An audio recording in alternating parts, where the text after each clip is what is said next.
Compañeros, me da mucho gusto saludarlos. Estamos avanzando con este curso y vamos a un tema que eh, es complicado, es hermoso y forma parte de esto que llamamos los recursos experienciales. Y le puse el número 2 solamente para diferenciarlo de lo anterior que fue realidad virtual. Hoy vamos a entrar con otro tema que es, bueno, fascinante, ¿no? Es el tema de la realidad aumentada.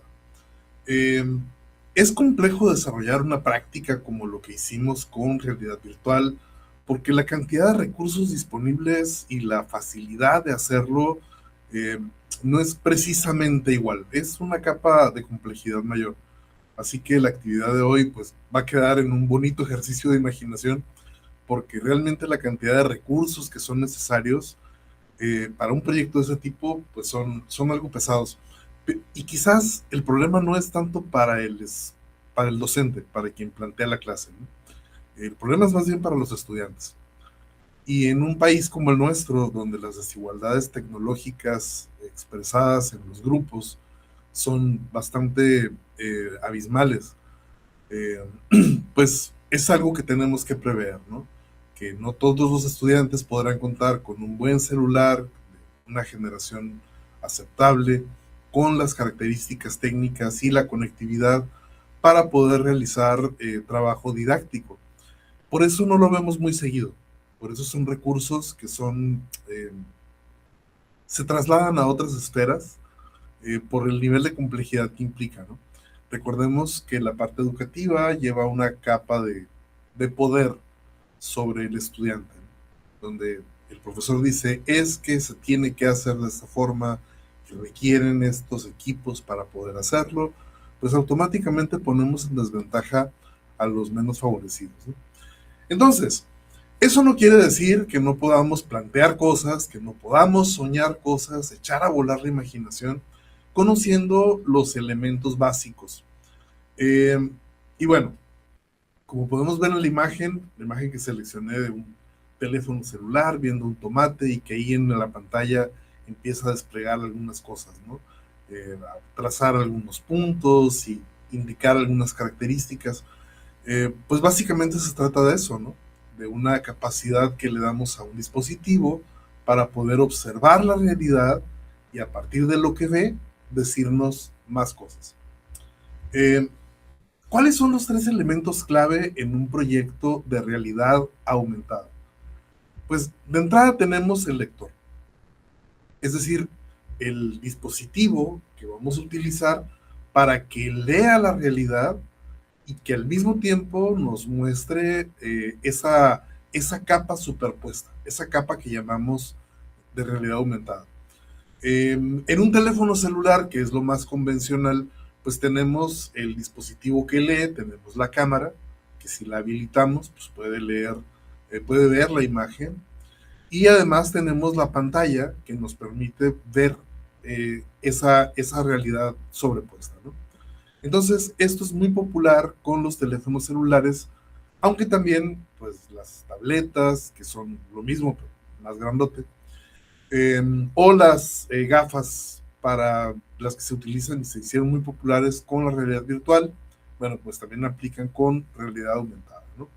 Obviamente son dispositivos que no son económicos, son caros, y en el caso de los celulares, pues sí depende de que sea una gama más o menos razonable para que puedan funcionar las aplicaciones que se descarguen. ¿Qué es el otro elemento? El software. Es decir, no sé si se acuerdan, sé que son muy jóvenes, pero hace algunos años, cuando el QR empezaba a popularizarse, eh, había que descargar una aplicación especial para leer el QR, ¿no?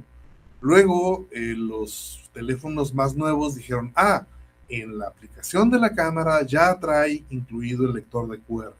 Y es a donde hemos llegado. Es en este momento lo más popular que tenemos ahora y no nos aporta precisamente realidad virtual. Sabemos que el QR lo que hace es que nos resuelve a una URL de Internet y luego nos abre el navegador y nos permite interactuar a través del navegador, pero no lo superpone sobre lo que estamos viendo. Entonces, si en esas vamos con la tecnología a nivel global, por llamarle de alguna forma, y yo todavía me encuentro en escenarios donde, por cosas de mi negocio, hacemos promociones, donde en puntos de venta colocamos pósters con códigos QR, y todavía hay mucha gente que nos dice, no, pues es que yo el QR no lo puedo leer, ¿no? Eh, es complicado.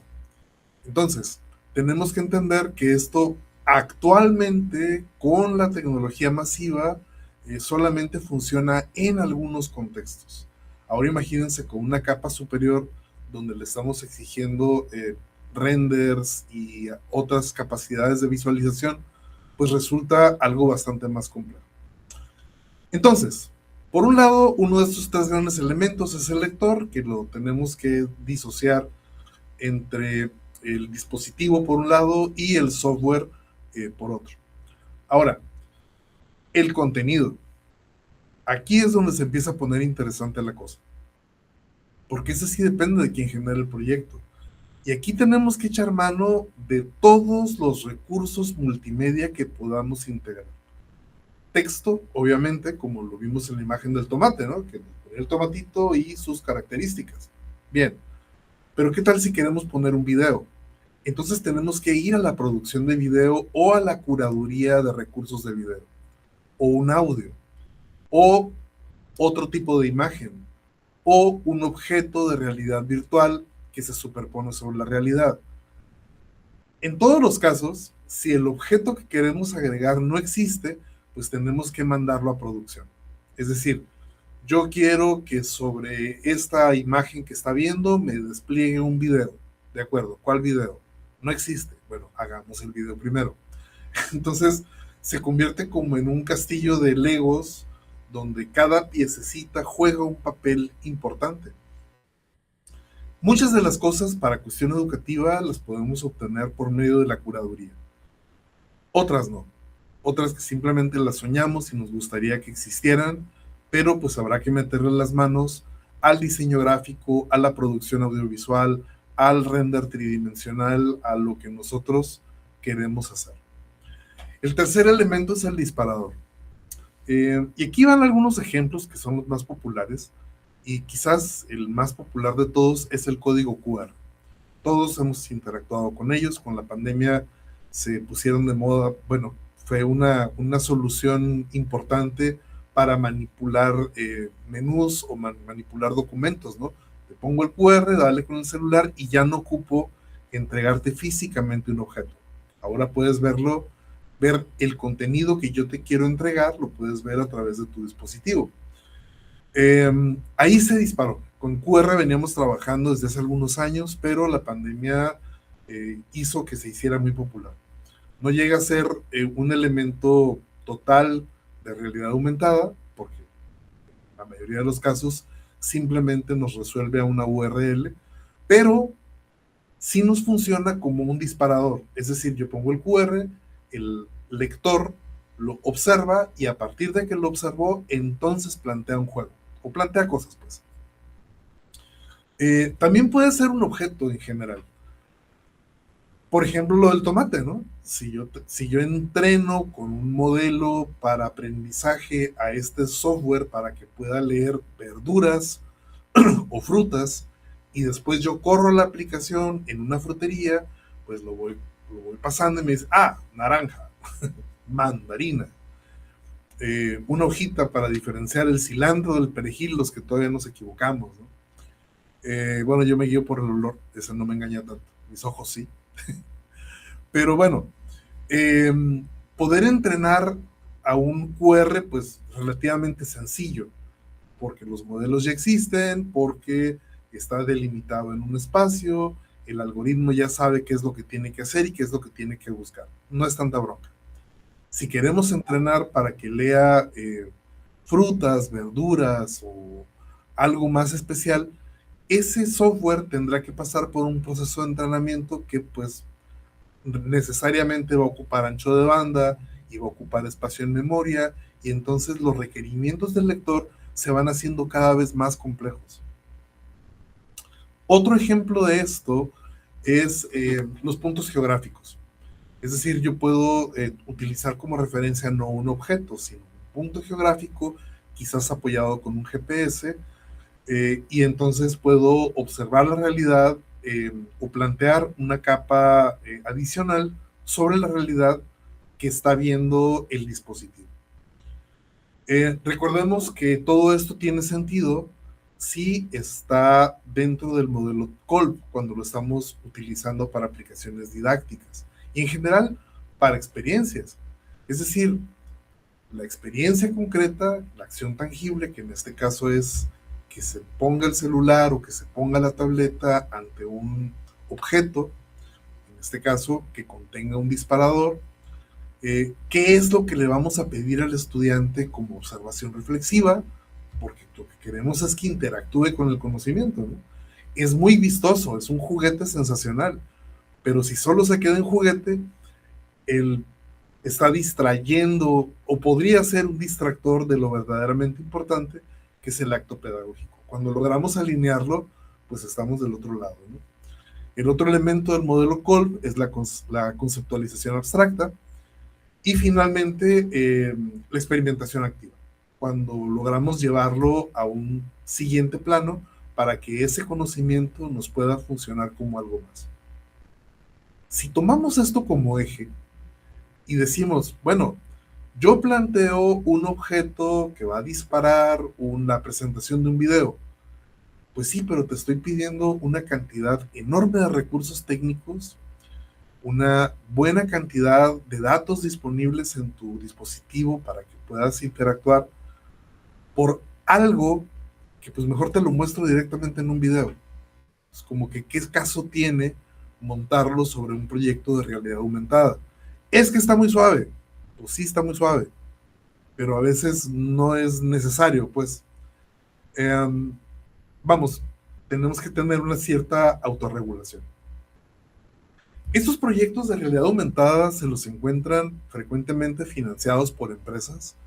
Y dices, bueno, si tú lo que quieres es vender muebles, pues te genero la aplicación, generamos los modelos 3D, descarga en la aplicación tu usuario que quieres decorar un espacio y ahí tienes, ¿no? Juega en tu espacio con el mueble y cambia de mueble y cámbiale el color, haz lo que quieras. Finalmente estás jugando, ¿no? Porque todo esto se va a financiar, pues no con el aprendizaje del espacio físico, que irá incluido, ¿no? Se financiará con las ventas que se hagan a través de ese proyecto. Lo que les decía, ¿no? De la parte geográfica, de poder ubicar un lugar y que me salgan los letreritos de ese es la cafetería, ese es el restaurante, y para donde yo lo mueva, los letreros lo van a seguir, porque esa georreferencia me funciona como un anclaje para que se muevan los objetos. Ahora, nosotros vemos esa etiquetita con esa letrero, la tacita de café y el fondo moradito y el letrero y las estrellas y tal, pero todo eso alguien ya lo programó, alguien ya lo diseñó, alguien ya lo hizo, alguien lo colocó ahí. Esas tareas regularmente pues llevan tiempo, esfuerzo, y eso se traduce a dinero y eso se traduce a proyectos que no son de la noche a la mañana. El Museo de Arte Contemporáneo de Nueva York lanzó su propia aplicación, bueno, pues son el Museo de Arte Contemporáneo de Nueva York, y le permitieron a artistas digitales que intervinieran digitalmente obras de pintores famosos, ¿no? Entonces, en la aplicación en el celular, al pasarlo las personas sobre el cuadro, pues lo que veían era la intervención digital sobre la obra que no fue alterada, porque pues, ¿cómo vas a alterar un Pollock o un Dalí, no? No es por ahí. No le vas a meter mano a eso, son millones de dólares. Sin embargo, a la interpretación, a una capa de realidad que le puedes poner encima, entonces sí. Entonces montan una especie de diálogo entre las personas que están utilizando la aplicación, los artistas visuales que intervinieron las obras ya expuestas y obviamente los pintores que están con sus obras ya representados ahí. ¿Quién descarga la aplicación? Pues quien tiene mucho interés en el arte contemporáneo y en ver cómo los artistas digitales hicieron esto. Una curiosidad que cae en el área del entretenimiento, pues sí, pero pues si te gusta y tienes los recursos y las ganas de hacerlo, puedes generar una bonita experiencia. ¿Ustedes se imaginan planteando una cosa así con estudiantes de una preparatoria o de una universidad pública en México? Yo lo veo muy complicado. Pero eso no impide que no podamos soñar, ¿no? Que no podamos eh, dejar un momento para la imaginación y decir, bueno, ¿y qué pasaría si yo logro conseguir el financiamiento y hago un proyecto y que entonces y que agarren el celular y que lo vean? Y bueno, muchos proyectos, si no es que todos, empiezan así, con un sueño. Así que lo que vamos a hacer el día de hoy, a falta de muchos recursos técnicos y de tiempo para meternos a este tema, vamos a meternos a un ejercicio de imaginación. La pregunta es, ¿qué pieza de realidad aumentada te gustaría que existiera? Así, obviamente, suponiendo que es para un celular y que el software no es problema. Se coloca por ahí en la página oficial de la escuela o del hospital, los que son de medicina, o de la biblioteca, o de un parque público, o de un museo. Ahí está para descarga, órale, bájala. Y ahí está el software, ahí está todo. Ahora juega con él. ¿Qué es lo que estamos buscando? ¿O cuál sería nuestro planteamiento como soñadores productores? Bueno, ¿cuál sería el disparador? ¿Qué es lo que tendría que ver eh, el dispositivo para activar esa capa de realidad virtual? Porque recordemos que nos sigue mostrando la realidad, pero enfrente nos está mostrando esta capa que nosotros estamos creando. Pero es a partir de que logra detectar la existencia de este. Si lo estamos pasando a la cámara y no hay disparador, pues no tiene sentido. O sea, no estamos diciéndole a la cámara, hey, actívate y muestra esto, ¿no? Entonces, ¿cuál sería el disparador para ese proyecto que ustedes van a soñar? Segundo, ¿qué debería mostrar? Es que cuando yo pase la cámara y vea el ojo de una persona, quiero que me muestre esto. Ahora, eso es la parte del sueño.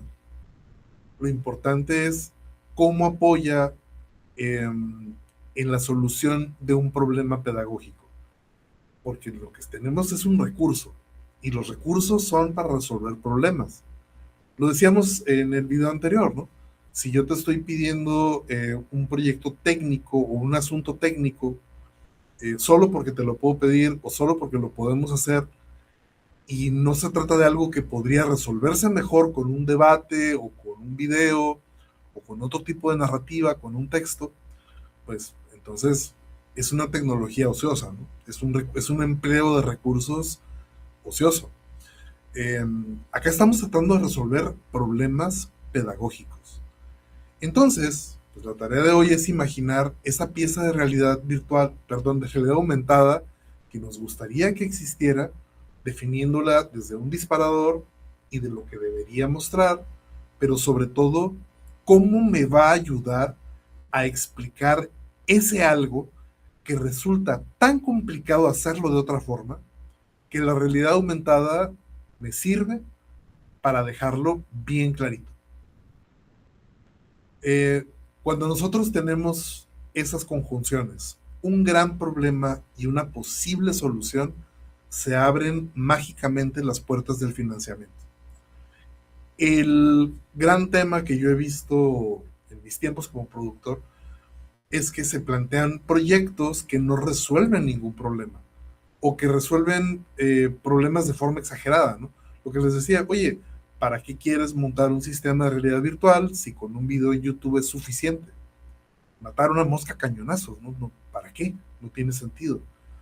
Pero cuando tenemos un proyecto eh, que se desprende de la búsqueda de solución a un gran problema, los temas de financiamiento desaparecen. El dinero empieza a aparecer casi por arte de magia. Ya es cuestión de tocar las puertas correctas, de hacer las presentaciones y vender la idea. Pero eso es otra historia. Por lo pronto, nos quedamos en este acto de imaginación y listos para lo que sigue. un escaloncito más en este tema de las cuestiones experienciales. Por lo pronto, pues los veo. Bye.